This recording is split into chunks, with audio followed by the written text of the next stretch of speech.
Sir నమస్కారం sir. నమస్తే అండి. సార్ 'మంచు విష్ణు' గారు చాలా ప్రెస్టీజియస్‌గా తీస్తున్న ప్రాజెక్టు 'కన్నప్ప' సార్.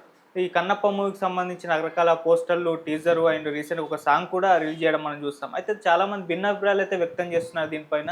మొన్న రిలీజ్ అయిన 'శివ శివ శంకర' సాంగ్ పైన కూడా అంటే పాత 'భక్త కన్నప్ప' ఉంది కదా! దాంట్లో ఉన్న 'శివ శివ శంకర' సాంగ్ దీంతో కంపేర్ చేస్తున్నారు. సో, దీనిపైన మీ ఒపీనియన్ ఏంటి? మీకెలా అంటే న్యూజిలాండ్ కన్నప్ప అని దీనికి ఒక టైటిల్ వచ్చేసింది ఆల్రెడీ. ఓకే. దీన్ని అంటే న్యూజిలాండ్ కన్నప్పగా ఎందుకు స్థిరీకరణ జరిగిందంటే లొకేషన్స్ అన్నీ కూడా హ్మ్. న్యూజిలాండ్లో చేస్తున్నాడు ఆయన. చేయటానికి రీజన్ ఏంటో కూడా ఆయన చెప్పారు విష్ణు గారు. హ్మ్. ఆయన ఏం చెప్తాడంటే న్యాచురల్ లొకేషన్స్ ఉన్నాయి అక్కడ, సెట్సో లేకపోతే మరొకటో వెళ్ళటం కన్నా కూడా న్యాచురల్ లొకేషన్స్లో పెడితే బాగుంటుంది హ్మ్. అనే ఉద్దేశంతో, దానికి తగిన లొకేషన్స్ అక్కడ దొరుకుతాయనే ఉద్దేశంతో వెళ్ళాం. షూటింగ్ కొంత కన్వీనియంట్గా ఉంటుంది అని. అంటే జనరల్గానే ఈ విఎఫ్ఎక్స్ వీటిలో గ్రీన్ మ్యాట్ షూట్లు వీటికంటే కూడా న్యాచురల్ లొకేషన్ అనేది కంటికి పెద్దగా శ్రమ లేకుండా చేస్తుంది అనే మాట వాస్తవం. హ్మ్. అయితే ఈ ప్రయత్నంలో భాగంగా విఎఫ్ఎక్స్ కంటే కూడా న్యాచురల్ లొకేషన్స్ మీద ఆధారపడి ఆడియన్స్ని ఇబ్బంది లేకుండా ట్రావెల్ చేయించడం అనేది మణిరత్నం గారు చేశాడు పొన్నియిన్ సెల్వన్ కోసం. హ్మ్. దానిలో కొంత మిక్స్చర్ టోన్లో వెళ్ళాడు ఆయన. అంటే ఆ న్యాచురల్ లొకేషన్స్ కూడా ఇక్కడే వెతుక్కున్నాడు. దాంతో ఏంటంటే కొంత నేటివిటీ టచ్ వస్తుంది. అయితే వీళ్ళు న్యూజిలాండ్ వెళ్ళడం వలన ఏంటంటే ఆ నేటివ్ టచ్ అనేది కనిపించట్లే ఆ పాటలు. హ్మ్. ఇదేదో అంటే కన్నప్ప కథ తీసుకుని ఎవరో హాలీవుడ్లో సినిమా తీసినట్టుగా అనుకుంటున్నారు జనాలు. ఆ లొకేషన్స్ అవి ఎక్కడ సింక్ కాలేదు ఇండియన్ టెరైన్కి. అంటే ఇక్కడ ఈ టెరైన్లో ఆ కథను చూసి అలా ప్రిపేర్ అయిపోయి ఫిక్స్ అయిపోయి ఉన్నారు.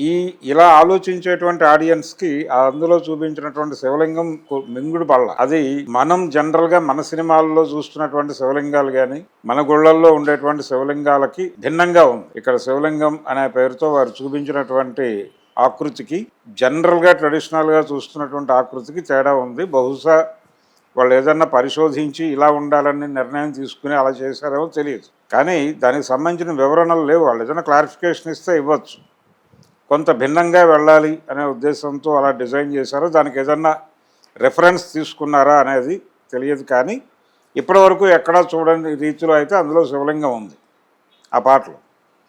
తర్వాత వాళ్ళు ఆ పడుకోవటము అంటే కొన్ని షార్ట్స్ ఉన్నాయి, అది ఎక్కడా కూడా మన వాతావరణంలా కనిపించలేదు. రెండోది హీరోయిన్తో కాంబినేషన్లో సన్నివేశాలు కూడా చూపించారు. ఆవిడ కాస్ట్యూమ్ డిజైను అలాగే ఇతని కాస్ట్యూమ్ డిజైను ఇది కూడా మింగుడు పడలేదు.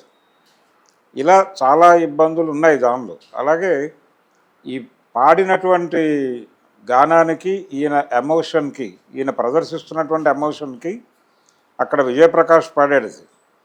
ఆయన గాత్రంలో పలికించినటువంటి భావనకి సింక్ కాలేదు అనేటువంటిది ఒక అభిప్రాయం. అలాగే ఉంది, అది సింక్ నాన్ సింక్లోనే నడిచింది. అయితే ఇది పూర్తి పాట కాదు, అంటే కొంత అది టచ్ చేస్తూ ప్రధానంగా వాళ్ళు పాటని జనంలోకి పంపు చేయడం కోసం రిలీజ్ చేసినటువంటి సందర్భం. పూర్తి విజువల్స్తో చూస్తే వాళ్ళ అభిప్రాయాలు మారుతాయేమో తెలియదు. అలాగే ఆయనది జిమ్ బాడీ అనేది అర్థమవుతుంది. అంటే అది అంటే ఆర్గానిక్గా లేదు. ఆయన ఒక ఆదివాసీలా కనిపించలేదు, ఒక ట్రైబ్లా కనిపించలేదు. ఆయన కొంచెం ఏదో ఫ్యాన్సీ డ్రెస్ కాంపిటీషన్లో పాల్గొన్నటువంటి ఒక కాలేజీ యూనివర్సిటీ విద్యార్థిలాగా కనిపించాడు అనే అభిప్రాయం కూడా వ్యక్తమవుతుంది. అదొక సమస్య ఉంది దాంతో, ఆయన లుక్కి సంబంధించి. అలాగే ఆయన అభినయానికి సంబంధించి కూడా కొత్తగా స్టేజ్ పెర్ఫార్మెన్స్కి వచ్చినటువంటి వాళ్ళు చేస్తున్న పద్ధతిలో కనిపించింది తప్ప పాత భక్త కన్నప్పలో కృష్ణరాజు గారు ప్రదర్శించిన స్థాయి ఎమోషన్స్ అయితే కనిపించలేదు. ఇప్పుడు ఆ భక్తి ఆవేశము ఇవి కనిపించాలి. ఒకే ఎక్స్ప్రెషన్లో నడుస్తోంది కథ అంతా. ఒక్క చోట మాత్రం ఆయన అంటే తనకు అర్థమైంది ఈ నీళ్ళు ఎలా తీసుకెళ్ళాలి అనేది తనకు అర్థమైనట్టుగా ఒక చిన్న ఎక్స్ప్రెషన్ ఇచ్చాడు ఆయన, అది ఓకే. కానీ దానికంటే కూడా ఆ ఫేస్లో ఒక గ్లో వస్తుంది పాత కన్నప్పలో. భక్త కన్నప్ప కృష్ణరాజు గారి సినిమా, దానికి బాపు గారు, విఎస్ఆర్ స్వామి గారు చాలా కష్టపడి అదంతా తీసుకొచ్చారు. ఆ భక్తి పారవస్యము అది ఆ బాడీలోను అలాగే ఆయన మొహంలోనూ కనిపించటం అనేది ప్రత్యేకంగా ఉంటుంది. ఇక దానికంటే పీక్స్లో రాజ్ కుమార్ గారి సినిమా ఉంటుంది. రాజ్ కుమార్ గారి సినిమా కంటే కూడా దీనిలో వాళ్ళకి టెక్నికల్గా వచ్చినటువంటి అడ్వాన్స్మెంటు, కలర్ రావటం, దీని తాలూకా అడ్వాంటేజెస్ అన్నీ ఉపయోగపడ్డాయి భక్త కన్నప్ప సినిమాకి. బాపు గారు తీసినటువంటి భక్త కన్నప్ప దానికంటే అడ్వాన్స్డ్గా ఉండాలి, కానీ అలా కనిపించట్లేదు తెర మీద. ఆ రోజున కెమెరా మాత్రమే, విఎఫ్ఎక్స్ లేదు. విఎఫ్ఎక్స్ లేని టైంలో లైటింగ్తోనే చాలా మ్యాజిక్స్ చేశాడు స్వామి గారు.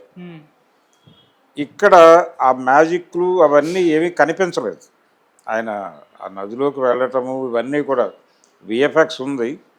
అంటే ప్రకృతిలో ఆయన శివలింగ దర్శనం చేస్తున్నట్టుగా కూడా కొన్ని షాట్స్ ఉన్నాయి. ఆ కొండల మీద వాటి మీద ఆయన ఎక్కడ చూసినా కానీ శివలింగ స్వరూపమే కనిపిస్తూ ఉంటుంది. అలాగే ఏదో ఒక చెట్టు కొడుతూ ఉంటాడు, ఆ చెట్టు ఆకృతిని చూసి శివలింగంతో పోల్చుకుని అక్కడ దండం పెట్టుకోవటం, ఇలాంటి షాట్స్ ఉన్నాయి. అంటే ఒక నాస్తికుడిగా మొదలైనటువంటి తనలోకి, అంటే శివ ద్వేషిగా మొదలై శివభక్తుడిగా ఎలా మారాడు, ఈ పరిణామ క్రమం అంతా చూపిస్తారు అనుకుంటారు. ఈ పరిణామ క్రమం చూపించే దీనిలో భాగంగా ఆయన శివలింగం దగ్గర విభూది రేఖలు పెట్టుకోవడం ఇవన్నీ చిత్రీకరించారు. కానీ అన్నీ కూడా కొత్త ప్రపంచంలో జరుగుతున్నట్టుగా ఉంది అది. ఇప్పటి వరకు తెలుగు వాళ్ళు ఓన్ చేసుకున్నటువంటి కన్నప్ప, తెలుగు వాళ్ళకి పరిచయం ఉన్నటువంటి కన్నప్ప అయితే కనబడలేదు దానిలో. ఓకే, తెలుగు ప్రేక్షకులకు పర్టికులర్గా అది ఒకవేళ నేను కేవలం తెలుగు ప్రేక్షకులు కాదు నా టార్గెట్, నేను గ్లోబల్ మార్కెట్ని ఏం చేస్తున్నాను అనుకుని అలా డిజైన్ చేశారేమో తెలియదు, వాళ్ళ అభిప్రాయాలు ఏంటో తెలియదు. తెలుగు నేటివ్ పీపుల్కి అయితే కనెక్ట్ అయ్యే పద్ధతిలో లేదు అది. ఇది మిగిలిన ఇప్పుడు వాళ్ళు రిలీజ్ చేసినటువంటి టీజర్లు వాటిలో కూడా ఈ ధోరణి కనిపించింది. అవన్నీ కూడా మనకి తెలిసిన పురాణానికి భిన్నంగా నడుస్తున్నాయి. ఆ వాతావరణం, అలాగే క్యారెక్టర్ల పేర్లు కూడా కొంచెం కన్ఫ్యూజన్గా ఉన్నాయి. మోహన్ బాబు గారి క్యారెక్టరు కైలాసనాథ శాస్త్ర లేకపోతే మరొకటో ఏదో చెప్పారు.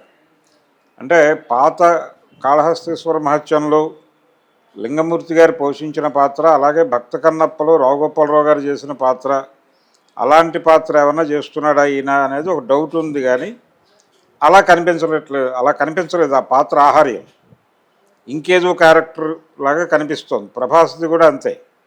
ప్రభాస్ది కూడా ఈయన్ని శివభక్తిలోకి దింపుతూ వచ్చేటువంటి పాత్రగా చెప్తున్నారు. నంది పాత్ర అంటున్నారు, నంది కూడా కాదు అంటున్నారు.